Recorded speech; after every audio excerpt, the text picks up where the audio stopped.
You want that? Coming up here? Oh, one down here? Oh my goodness, make up your mind. Do you want it up here? Do you want it down there?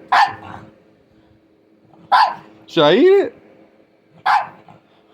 You want to eat it? If I put it down there, will that make you happy? No? You want it up here? Okay.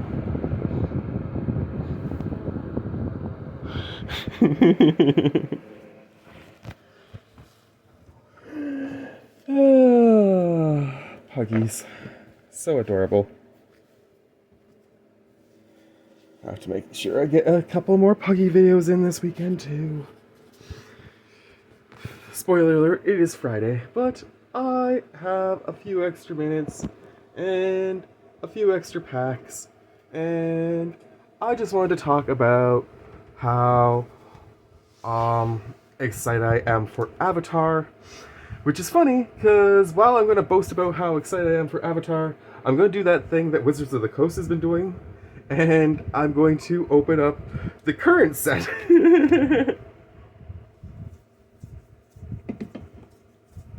I also have a couple more channels I wanted to shout out from Cyray's video that I just didn't get a chance to.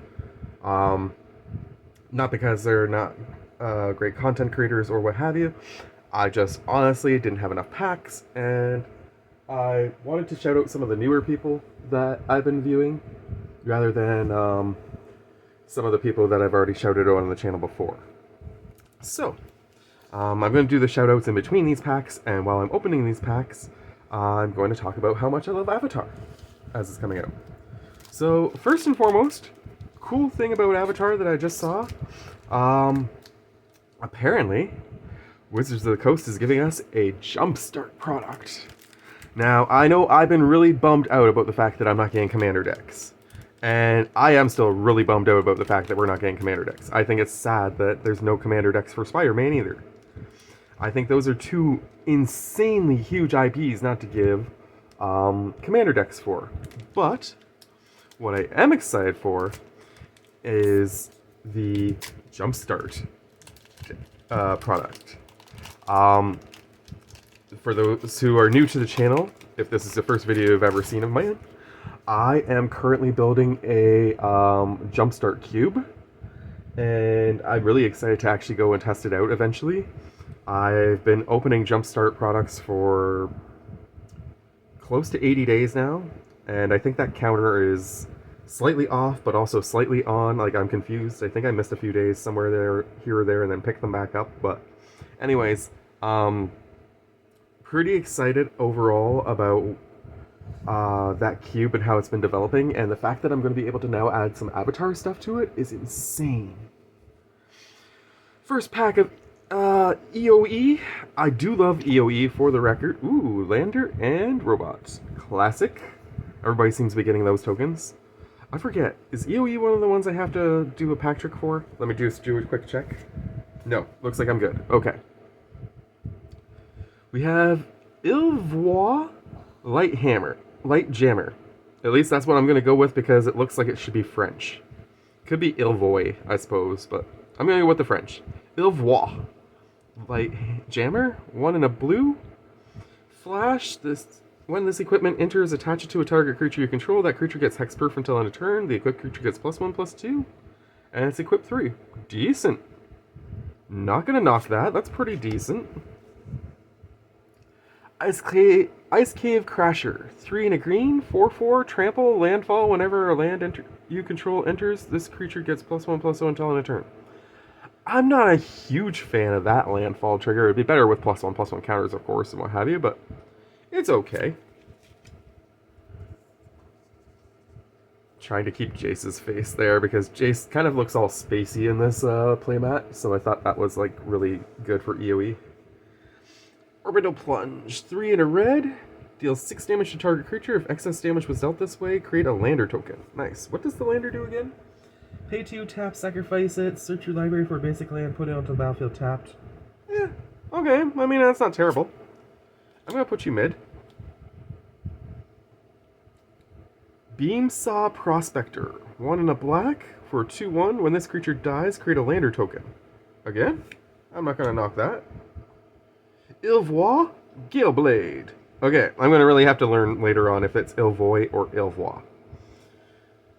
1 blue for a 1/1 flash flying and pay 2, sacrifice it to draw a card. Yeah, I mean, it's not terrible. I'll put it mid. Night Luminary. 3 and a white for a 3/2. When this creature enters, create a 1/1 white human soldier creature token. And it has Warp 1, so you can actually do it twice. So I'll put you top, because I do like these cards with the Warp. The Warp ability is pretty neat. I'm going to talk about this really quick. I might have mentioned it in my last video where I did EOE, but I'm going to mention it again, because I really think this is the neatest mechanic that they came up with in a little while. Warp lets you basically play this card for 1 turn, then it gets exiled, and then you can play it from exile for its actual cost. So you can pay... Typically, Warp is cheaper. It's not always. I think I've seen 1, maybe 2 cards where it was more expensive, but typically Warp is cheaper. So you pay a cheaper cost to put it out for 1 turn, get whatever its ability is, then it goes to exile, then you can pay its proper cost, put it back in from exile, get its ability a second time, and yeah, I like that. Plus then you can flicker it possibly if you put it in one of those types of decks. Like, I kind of like that mechanic. I think there's a lot of potential to build around that. Lost in Space, 3 and a blue. This is probably my favorite one so far for at least meme slash flavor. Target artifact or creature's owner puts it on their choice of top or bottom of their library. Surveil 1. I don't like that it's their choice. Otherwise, that's not bad. Unravel. 1 and 2 blue. Counter target spell if the amount of mana spent to cast that spell was less than its mana value, you draw a card. Okay, so if it had like a warp ability, you get to draw a card. That's a neat counter spell. Or if it had, what's another way that it could happen? Foretell. Foretell probably wouldn't work. Maybe Morph? Anyways. Remnant Elemental, 1 and a red for a 0/4 reach, and whenever a land you control enters, this creature gets +2/+0 until end of turn. Dubious Delicacy, 2 and a black for an artifact food. When it has flash, when it enters, up to 1 target creature gets -3/-3 until end of turn, so you could kill something. That's pretty cool. Sacrifice this artifact, gain 3 life like a typical food, or sacrifice this artifact and target opponent loses 3 life. I like you. Ooh, we got a legendary! Nice! First legendary, I think, of the set, but I could be wrong. I can't remember what we pulled the last time. It has Death Touch and Lifelink, so pluses right there, because that's an awesome combination on a card, and one of my favorite combinations in Magic. 2 white and 2 black. 2 white and 2 black. For a 4/4 with Death Touch and Lifelink, and whenever this thing enters or attacks, other creatures you control get +1/+0 and gain Death Touch until end of turn. Yeah, you are definitely one of my favorite new legendaries that I've pulled recently.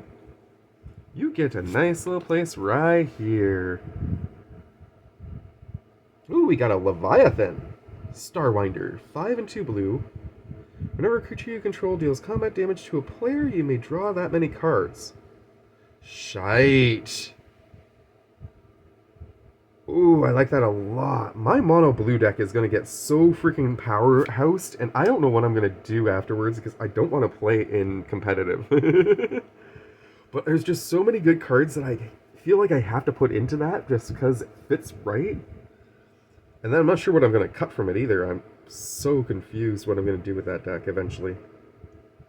Divert Disaster. 1 and a blue, counter target spell unless its controller pays 2. If they do, create a lander token. Nice.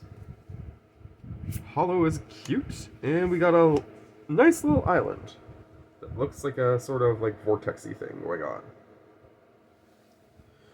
So like I was saying, I really am excited about the Avatar Jumpstarts. I haven't actually looked to like see any of the cards that are going specifically into Jumpstart because I don't want to do like a spoiler too much for the set.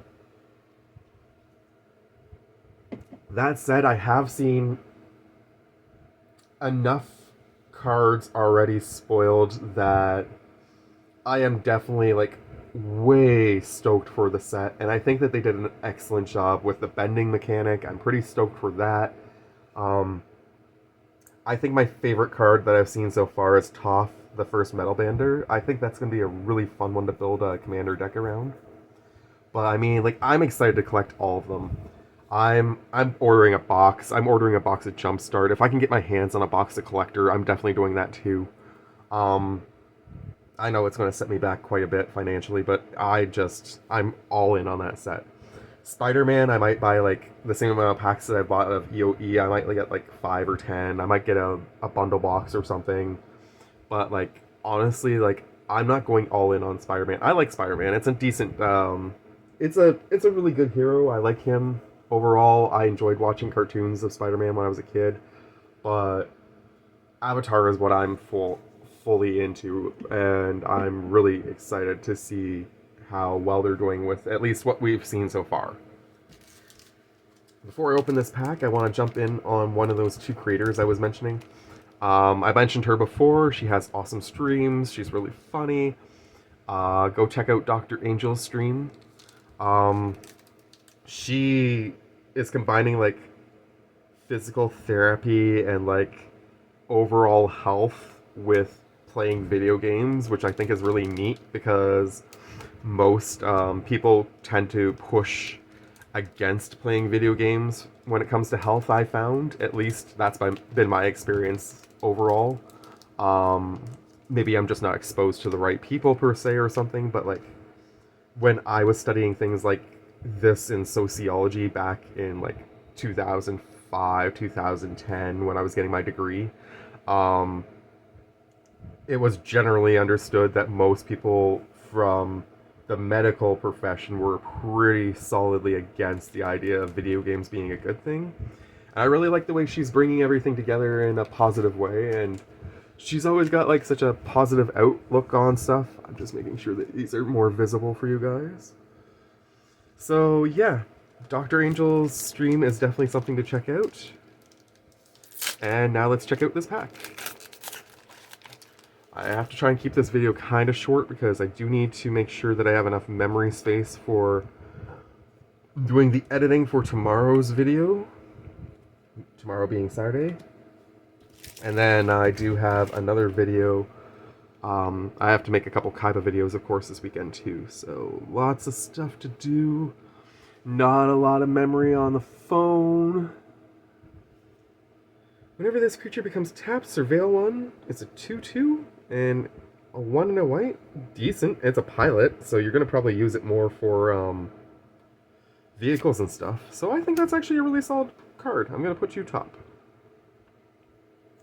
Sammy's Curiosity. 1 green, you gain 2 life and create a lander token. Yeah, okay.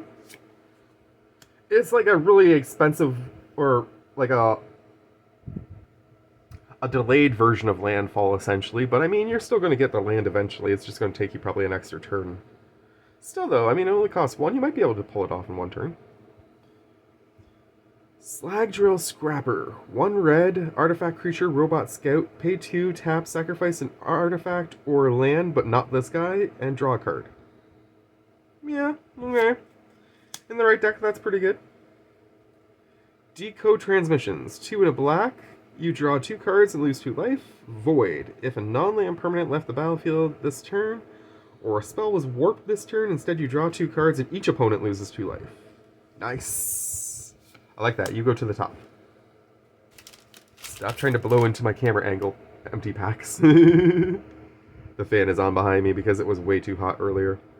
Ilvois Operative. 1 and a blue for a 2/1. Whenever you cast your second spell each turn, put a +1/+1 counter on this creature. Decent. Dockworker Drone. 1 and a white for a 1/1 artifact robot.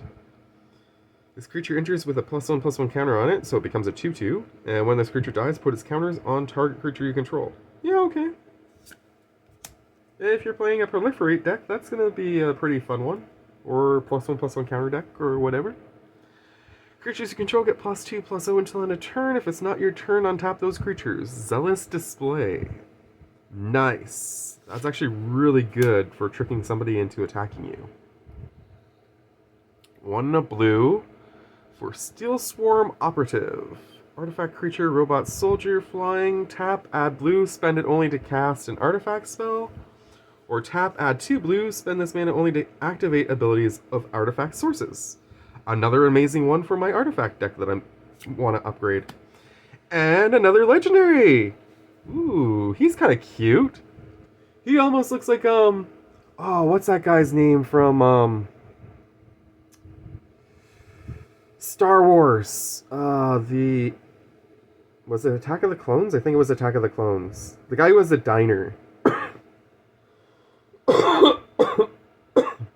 I'm totally losing nerd cred right now because I can't remember this guy's name.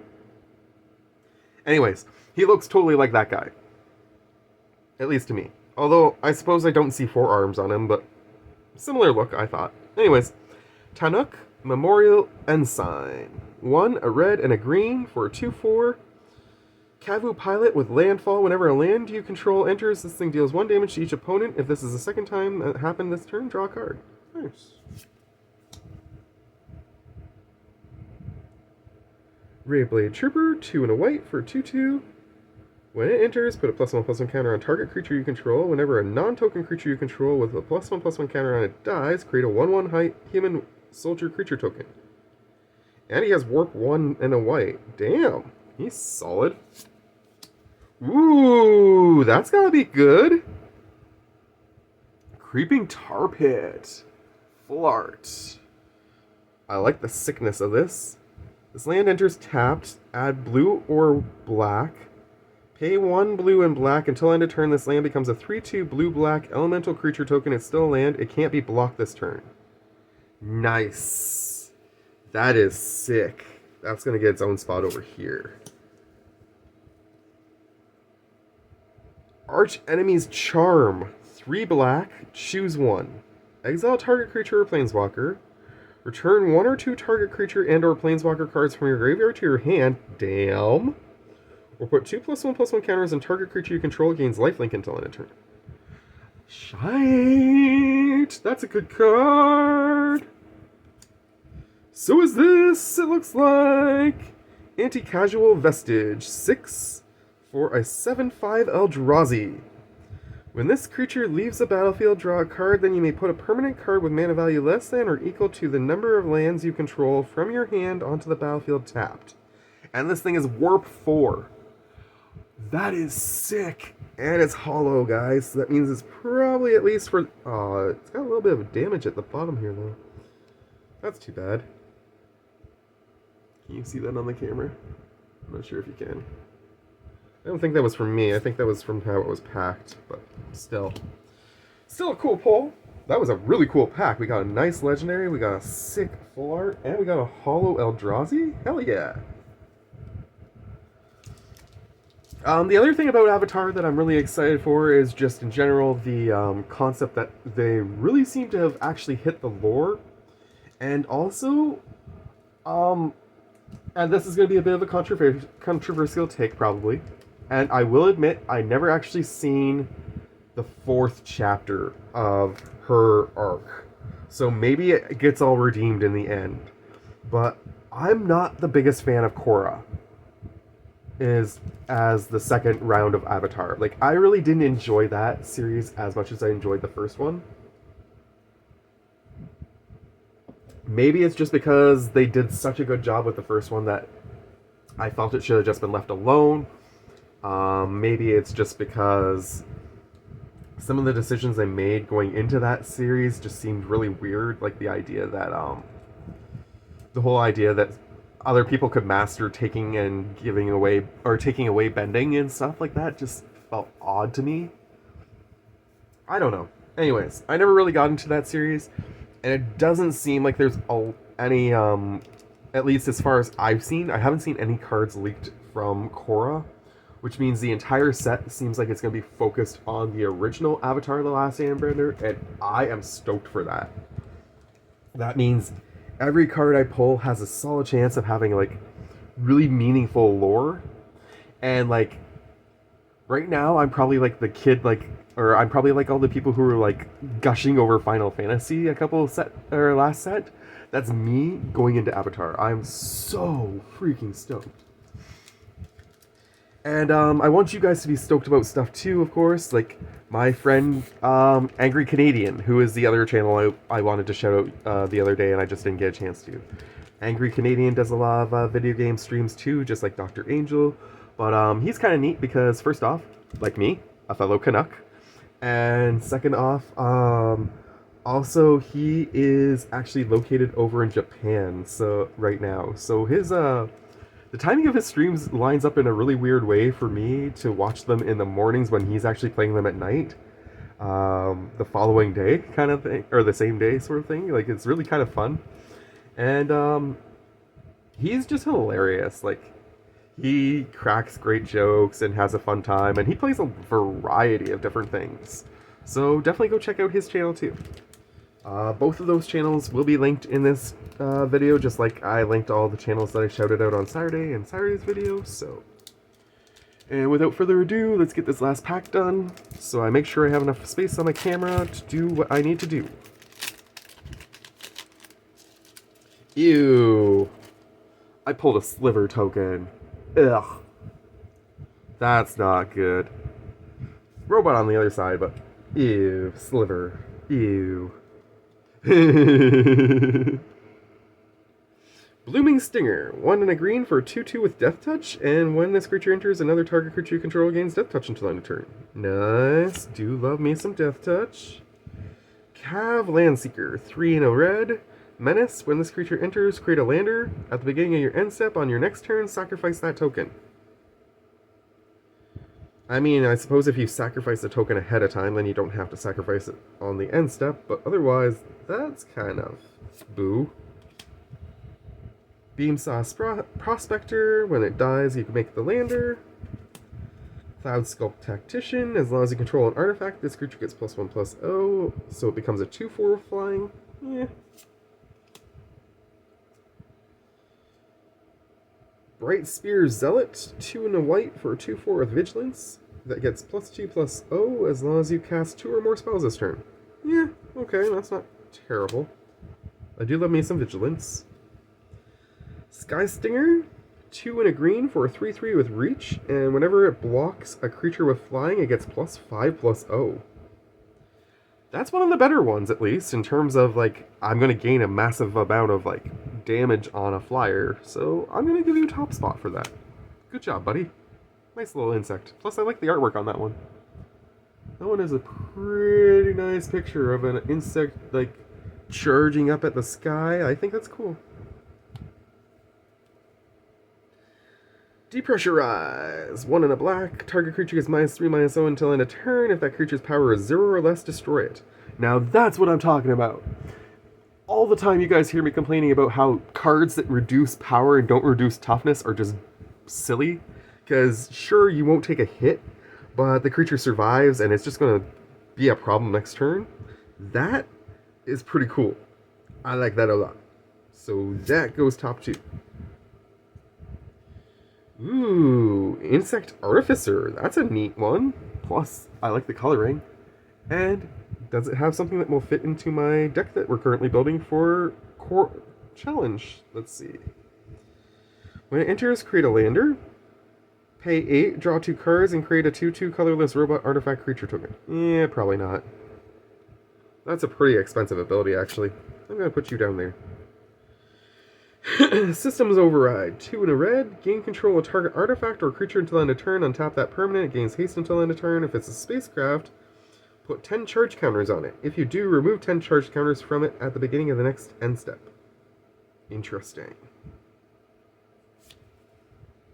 I do love me some steel cards every now and again. Voidforged Titan. 4 and a black for a robot warrior. 5/4 with Void.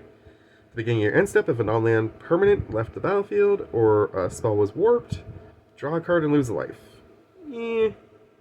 Awfully expensive. I mean, it's decent size at least for the expense, but... Lash Whip Predator. 4 and 2 green, but it costs 2 less if your opponents control 3 or more creatures. And it's a 5/7 with Reach. Decent. Ooh, space-time anomaly. Target player mills cards equal to your life. That is mean. How is that a blue-white card?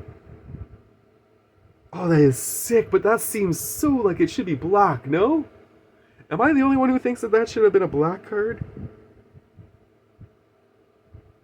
Craziness. I love it, though. That is definitely going into whatever I build with, like, the Council of Four and all those other white, blue legendaries I've been pulling recently that are all about drawing and discarding and stuff. That is going in that deck whenever I build it, for sure. Beautiful artwork on that, too. A couple more seconds to appreciate the artwork, because that is gorgeous. Alright. Rig of War. The Hollow is not a big hit this time. Target creature gets +3/+0 and gains first strike and reach until end of turn. I mean, that's decent. It's definitely a solid defensive card. I'm not unhappy with it. Ooh, a full art planes. Nice. Always nice to have an extra one of those. Alright, well, this was just a fun little video for a Monday. Or maybe today, if I decide to post it today. Or whatever. We'll see. Depends on space on my phone. Anyways, much love to you all from me and Kaiba, who's sleeping over here behind me because he got annoyed and is waiting patiently, or impatiently rather, for me to finish. To you, take care. Have a good one, guys. Bye.